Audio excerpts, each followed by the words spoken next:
EWS आरक्षण आहे ते 10% 50%च्या वर आहे आणि त्या EWS मध्ये मी सरकारी पेपरवर चेक केले, त्यामध्ये शिक्षणामध्ये 9% आणि नोकऱ्यामध्ये 8% ते 8.5% मराठा समाजांना प्रतिनिधित्व मिळालेलं आहे। आणि जर प्रतिनिधित्व असेल आणि अशा वेळी जर का तुम्ही फक्त 1% वरून 10% आरक्षणच आम्हाला द्या म्हटलं तर तुम्ही मागणी काय केली? मग आम्ही 25 जे काय आमचे हुतात्मे झाले ती 1%साठी आपण घालवले का? कारण समाज 5.5 कोटी आहे, तर त्या ठिकाणी आम्ही सातत्याने किंवा गायकवाड समितीने आणि जे काही शिफारस केलेलं आहे 17%चे नारायण राणे समितीने जे 17% शिफारस केलेली आरक्षणाची आणि कोर्टानं माननीय हायकोर्टाने देखील 13% शिक्षणात आणि 12% नोकरीमध्ये आरक्षण मंजूर केलं। त्यानंतर तुम्ही खाली आला। आता जर का तुम्ही 10% मानलं तर कोणतंही सरकार काही करून जर का दिलं तर मग ही समाजाची फसवणूक नाही का? आणि जर समाजाची जर अशा पद्धतीनं फसवणूक होत असेल तर आपण शांत बसायला पाहिजे का? आपण त्यांना आवाज उठवायला पाहिजे। कारण जरांगे पाटील दौरे करत असतात, त्या ठिकाणी भाषण देत असतात, सगळं करत असतात। तर त्याचबरोबर म्हणतो की त्यांनी समाजातले जे विद्वान आहेत, जे वकील आहेत, जे विचारवंत आहेत त्यांच्याशी देखील सल्लामसलत केली पाहिजे। कारण हा लढा जसा रस्त्यावरचा आहे तसाच कोर्टातला देखील आहे आणि सरकार बरोबर देखील आहे। जर का अशा वेळी जर का तुम्ही मागणी, कारण आतापर्यंत गेले 40-50 वर्षाचा हा लढा आहे। मराठा महासंघ असू दे, मराठा सेवा संघ असू दे, संभाजी ब्रिगेड असू देत किंवा इतर संघटना, छावा वगैरे भरपूर संघटना आहेत, यांचे नेते यांच्याकडे चांगल्या पद्धतीने विचारवंत आहेत, ज्यांच्याकडे डाटा चांगला आहे आणि जे व्यवस्थित गाईड करू शकतात, तुम्ही सल्ला घ्या ना। तुम्हाला सल्ला घ्यायला काय हरकत आहे? या लोकांच्याकडे सल्ला घ्या। तुम्ही नेतृत्व करताय, नेतृत्व करत असताना तुम्ही सल्ला यांचा जर घेतला तर तो समाजाला फायदेशीरच आहे। जो चुकीचा सल्ला वाटेल तो तुम्ही रिजेक्ट करा। आजची परिस्थिती अशी झाली आहे की तुम्ही पश्चिम महाराष्ट्रातनं दौरा करायला लागला। पश्चिम महाराष्ट्रातली परिस्थिती, कारण जरांगे पाटील ज्या ठिकाणी राहतात, कारण महाराष्ट्र हा विविधतेचा राज्य आहे। कारण कोकणमधली परिस्थिती पश्चिम महाराष्ट्रात नाही आहे, पश्चिम महाराष्ट्रातली परिस्थिती खानदेशमध्ये नाही, खानदेशमधली परिस्थिती विदर्भात नाही आणि मराठवाड्यात नाही।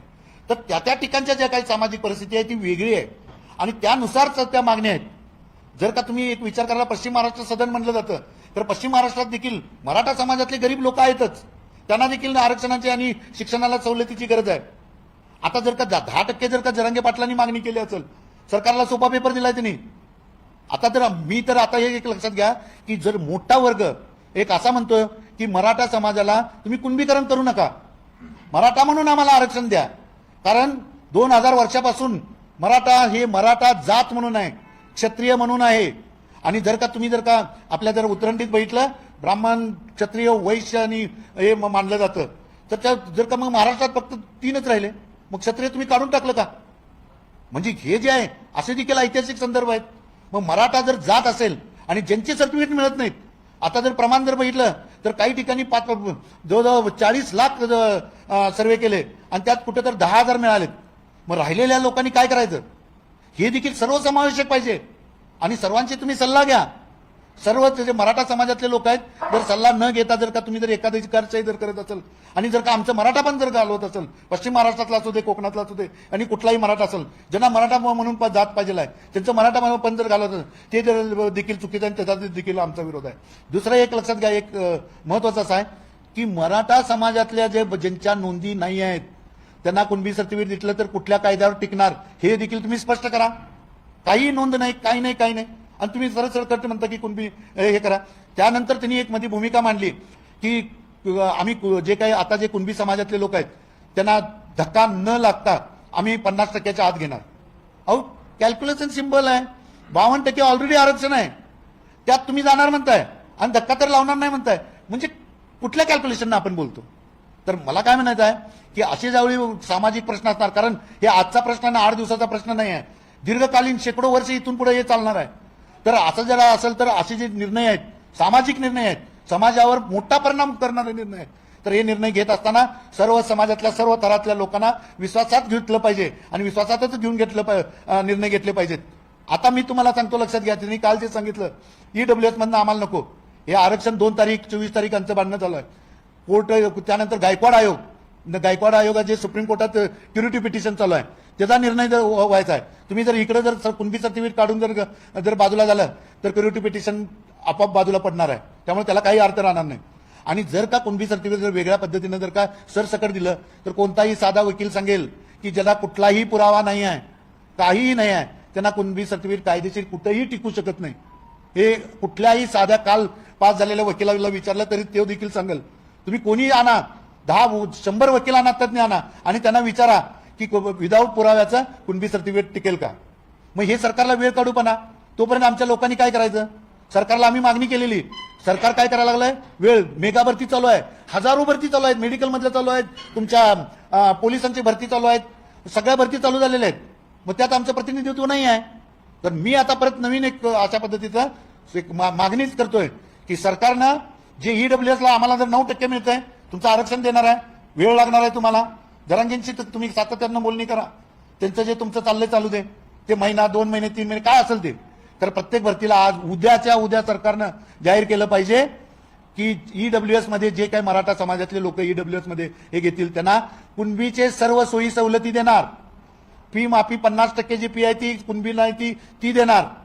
आणि जे काही त्यासाठी जे काही तुम्हाला ज्या ऍडमिशन फीज आहेत, हॉस्टेलचं असू दे, हे सगळं देणार. उद्या सरकारनं डिक्लेअर केलं पाहिजे. ज्यावेळी आरक्षण 2 महिन्याने मिळू दे, तर 2 महिन्यानं जर का आरक्षण मिळालं तर त्यानंतर ते ऑटोमॅटिक बाजूला पडणार आहे. तर उद्यापासून करा ना. आम्ही कन्फ्युजन असं आहे की मागण्या रोज बदलतात आणि समाजातली युवकांनी बघायचं कोणाकडं. आणि दुसरं एक लक्षात घ्या, एक सुप्रीम कोर्टामध्ये एक केस पेंडिंग आहे की जर का ओबीसी मधनं जर का तुम्ही जर गेला आणि म्हणजे ओबीसी नाही, रिझर्व्ह कॅटेगरीतनं लोक जर एखादा कॅन्डिडेट गेला असेल आणि त्यानंतर त्याला जर का ओपन मध्ये जायचं असेल तर त्याला बंदी करणारा एक कायदा सुप्रीम कोर्टामध्ये पेंडिंग आहे, त्याचं सुनावणी चालू आहे. किंवा एकदा तुम्ही जर ओपन मध्ये गेला तर तुम्हाला रिझर्व्ह येता येणार नाही. हे जर निर्णय झाला तर आपण इकडे 10% घेणार आणि 42% सोडणार का, याचा देखील विचार केला पाहिजे. कारण स्पष्ट भूमिका आणि ठाम भूमिका पश्चिम महाराष्ट्रातल्या मी तमाम मराठा जे आहेत आणि मराठांच्या लोकांच्या, कोकणातल्या मराठा लोकांच्या वतीनं माझं एक म्हणणं असं आहे की जर का तुम्ही जर अशा पद्धतीनं सरकारनं जर का इमिजिएट चालू केलं, म्हणजे ईडब्ल्यूएस मधल्या ज्या कॅपॅसिटी चालू केल्या आणि तोपर्यंत जे काही गायकवाड आयोगातल्या त्रुटी दुरुस्त केल्या, तर त्यानंतर काय होईल, आमचं मराठा पण राहील ना, कुणबीचं राहील, आमचं मराठा पण राहील, आम्हाला आरक्षण पण मिळेल. ते पण घालवायची गरज नाही. म्हणजे मराठा पण जात नाही, आम्हाला जातीत काही फरक पण करायची गरज नाही. म्हणजे मग समाजाचा कुठं तर या ठिकाणी खरोखर विजय होईल. दुसरी गोष्ट लक्षात घ्या महत्वाचं की युवक जे आहेत समाजातला त्यांचा उद्रेक होतो. बीडमध्ये उद्रेक झाला. आज 600-700 मुलांचं दिवाळी जेलमध्ये गेले. कोण जबाबदार याला? 6,000 लोक माझ्या माहितीप्रमाणे तिकडून 6 ते 10,000 लोक परागंदा आहेत. कुणाच्याकडे पैसे आहेत एवढे बाहेरच्या गावात जाऊन राहायला. आणि जर का आपण जर म्हणलं की ते आमचे नव्हतेच आणि आम्ही काय त्यांना नाही, अरे आपण आंदोलन करत असतो त्यावेळी पाची बोटं सारखी नसतात. जे युवक आहेत, मी हिंसेचं कधी समर्थन करत नाही, खरं एकच गोष्ट, जर का चुकलं असेल तर ते आपलीच मुलं आहेत ना, त्यांना जर का त्यांची परिस्थिती नाही घरची म्हणून आपण काय वाऱ्यावर सोडणार आणि ते कायम जेलमध्ये राहू देत का? तर तसं नाही आहे. मी सांगतो, लक्षात घ्या, माझं वैयक्तिक, मी काय फार मोठा अगदी काय हे नाही आहे, तर जेवढं माझ्या केशाला शक्य आहे, जेवढे माझे काही वकील बांधव मित्र आहेत, मी प्रत्येकाला आवाहन करीन, मी प्रत्येकाच्या दारात जाईन आणि त्यांना नमस्कार करून गुडघे टेकून सांगेन की माझ्या या 600 मुलांना, युवकांना सोडवायसाठी तुम्ही मला कमी मोबदल्यात हे, आणि मी त्यांच्या पाठीशी ठाम राहणार, अगदी जाहीररित्या, अशी भूमिका आहे. आणि जर माझी परत एकदा हात जोडून सगळ्यांनाच विनंती आहे की हे समाजाचा मोठा आणि फार मोठा म्हणजे काय पुढच्या काळात परिणाम होणारा निर्णय आहे. हा सर्वसमावेशक निर्णय घ्या, सर्वांना विश्वासात घ्या, सगळ्यांना घ्या, आणि तरच हे मराठा समाज हे या भारतातला, हिंदुस्थानाचं रक्षण करणारा समाज हा मराठा म्हणून टिकेल, क्षत्रिय मराठा म्हणून टिकेल. हा मराठा देशाच्या रक्षणाला आला, आज संकटात आहे, आपल्याला मराठा टिकवायचा आहे. आणि ह्यासाठी मी आज ही स्पष्ट भूमिका घेऊन आपल्या समोर आलो.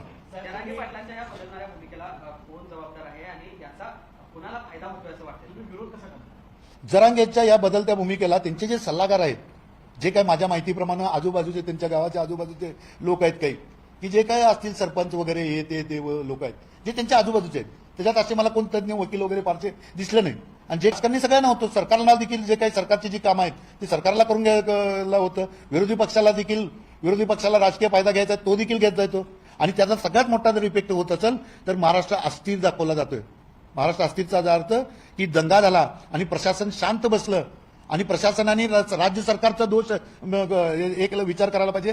प्रशासनानं काही केलं नाही, घरं पेटवली, आणि बघे ज्यावेळी प्रशासन असतं त्यावेळी जी इन्व्हेस्टमेंट येते, राज्यात पुढारलेलं राज्य आहे, ती इन्व्हेस्टमेंट वाले विचार काय करतात की जर ह्याच्यात जर का प्रशासन तुमचा जीव वाचू शकत नाही, मालमत्ता वाचू शकत नाही, तर आम्ही करोडो रुपये आमचे या ठिकाणी नोकरी इन्व्हेस्टमेंट कसे करायचं. त्यामुळे जवळपास माझ्या अंदाजानं तुम्ही 2-3 हजार नोकऱ्यांसाठी 4 लाख नोकऱ्या घालवल्या, ज्या बाहेरच्या इन्व्हेस्टमेंटमुळे आल्या असत्या. भूमिका मांडायचं आणि जरांगे पाटलांशी जे कनेक्टेड आहेत, कॉन्टॅक्ट लोक आहेत, त्यांच्या थ्रू मी त्याच्याशी माझं जरांगेची पर्सनल एकदम फार चांगलं आहे. गेल्या 5 आंदोलनाला एकमेव माणूस असेल की प्रत्येक आंदोलनाला जरांगेंना जाऊन तिथं भेटलेला, प्रत्येक आंदोलनाला. आणि परवा ज्यावेळी लाठीचार्ज झाला त्यावेळी कोल्हापुरातनं रात्री 2ला निघून पहिला माणूस पोहोचलेला मी आहे. त्यामुळे जरांगेच्या वैयक्तिक या ठिकाणी माझे संबंध आहेत. खरं तरी देखील ज्यावेळी ते घेरलेलं जातं त्यावेळी आपण आपले विचार त्या ठिकाणी मांडू शकत नाही. तर जे काही शक्यता आहे ज्यांच्याकडून ते तसा निरोप मी देऊ. तुम्ही म्हणताय की जरांगे पाटलांची भूमिका ही स्वतःची दिसत नाहीये, त्यांना कोणतरी घेरलंय आणि ती भूमिका वेगळ्या पद्धतीने मांडते, पण त्यामध्ये सरकार पण असू शकते किंवा विरोधी पण असू शकतात. नेमकं घेणारे कोण आहेत ते? एक लक्षात घ्या, घेरणारे म्हणजे काय माझं म्हणणं आहे की त्यांच्या आजूबाजूला जे काही त्या परिसरातले जे लोक आहेत, त्या परिसरातले लोक आहेत, मग ते राजकीय असतील, सामाजिक असतील. कारण राजकीय मी का म्हणतोय, पर्टिक्युलर राजकीय शब्द, काही सरपंच आहेत, उपसरपंच आहेत, म्हणजे कुठल्या ना कुठल्या पक्षाचे ते निगडीत असणार. म्हणून मी म्हणलं की त्यांना ते घेरलेलं जे आहे तर त्याच लोकांनी घेरलं. म्हणजे निर्णय घ्यायचं. आता काही जे पश्चिम महाराष्ट्रात जे नियोजन करायला लागतं, तर ते नियोजन करायचं झालं तर जे कमिटी असते इथल्या लोकांना, त्यांच्या आजूबाजूच्या लोकांना पहिल्यांदा फोन करून सांगावं लागतं की आम्हाला इथं नियोजन करायचं आहे आणि तुमच्याकडून आम्हाला काय. हे महाराष्ट्राला शोभणारं नाही आहे. कारण महाराष्ट्र हा, एक लक्षात घ्या, सगळ्यात महत्वाचं, आज आपण आरक्षण नक्की मिळवू, खरं आपल्या डोक्यावर एक क्राऊन होता मराठा समाजाचा, एक मुकुट होता की 57 मोर्चे शांततेत काढले. तो मुकुट मात्र थोडासा गळून पडला असं मला वाटतं. त्या सकाळ इतका मोठा दूरदृष्टी कुणाला आहे किंवा एवढी दूरदृष्टी कुणी ठेवली, तर आता दूरदृष्टी महाराष्ट्रात फार कमी लोकांच्याकडे आहेत.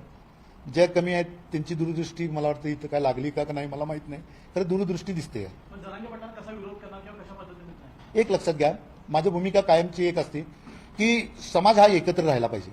समाज आज प्रेस मला जरांगे पाटलांचा विरोध म्हणजे अगदी ठाम विरोध असा आहे की त्यांच्यामध्येच सुधारणा व्हायला पाहिजे. त्यांना कोणीतरी सांगितलं पाहिजे की ह्या भावनेने की मनोज तुम्ही सुधारलं पाहिजे, जरांगे पाटील तुम्ही अशा पद्धतीनं करा. कोणच सांगायचं ते धाडच करत नाही. त्यामुळे जे काही चुकावं लागलं. कोकणातनं कुणबी म्हणून सर्टिफिकेट घ्यायला विरोध झालाय. पश्चिम महाराष्ट्रातला नेमकी काय भूमिका आहे? कुणबी म्हणून सर्टिफिकेट घेणार आहे तुम्ही की फक्त मराठा म्हणून आरक्षण पाहिजे? पश्चिम महाराष्ट्रातली भूमिका अशी आहे की ज्यांचे कुणबी सर्टिफिकेट मिळतात त्यांना कुणबी द्या, राहिलेल्यांना मराठा क्रांती मोर्चाच्या रूपानं मराठा म्हणूनच सर्टिफिकेट आम्हाला आरक्षण द्या. कारण आमचे 57 मोर्चे किंवा 40 वर्षाचा लढा हा मराठा म्हणून आहे, कुणबी म्हणून नाही.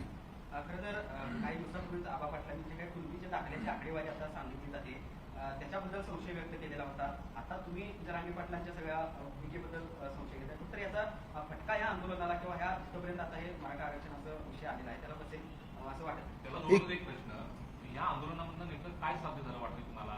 तर कुठं वेगळ्या मार्गाला किंवा भरकटलेलं आंदोलन असं म्हणू शकतो आपण? पहिल्या प्रश्नाचं असं उत्तर आहे की जर का बोललं नाही तर एंड रिझल्ट एकदम कुठेतरी वाईट होण्यापेक्षा योग्य वेळेला आपण बोललं पाहिजे. आणि जे काही जे संख्येबाबतीत जे काही लोकांनी जे काही संख्या वगैरे सांगितली, तर आता ज्या संख्या येतात ते सगळ्या मीडियाला अगदी क्लिअर माहित आहेत.